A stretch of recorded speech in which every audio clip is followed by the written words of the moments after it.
కాశ్మీర్లో ఉన్న పహల్గామ్ అనే ప్రాంతంలో పాకిస్తాన్ ఉగ్రవాదులు దాడి చేసిన విషయం చాలా మందికి తెలిసిందే. అయితే ఈ దాడికి సంబంధించి మన భారతదేశం అయితే ఒక నిర్ణయం అయితే తీసుకుంది. అదేమిటని మనం చూసుకున్నట్లయితే భారతదేశానికి అలాగే పాకిస్తాన్కి మధ్య 1960లో ఒక ఒప్పందం అయితే జరిగింది. ఈ ఒప్పందాన్ని సింధు నదీ జలాల ఒప్పందం అని పిలవడం జరుగుతుంది.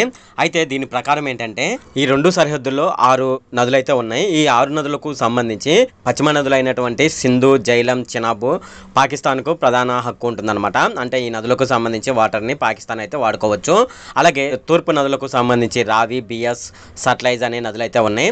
సో వీటిపైన పూర్తిగా భారతదేశానికి హక్కు అయితే ఉంటుంది. అయితే ఈ నదులకు సంబంధించిన వాటర్ అనేది భారతదేశం నుంచి పాకిస్తాన్కి అయితే వెళ్తూ ఉంటాయి. అయితే ఆ నదులకు సంబంధించి ఇంతకుముందు సింధు నది ఒప్పందం అయితే ఉంది కదా, దాన్ని పూర్తిగా భారతదేశం అయితే రద్దు చేయడం జరిగింది.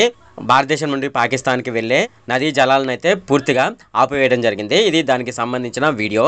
ఈ వీడియో ఉడక చూసి వెళ్ళకపోతే కొంచెం సబ్స్క్రైబ్ చేయొచ్చు కదా.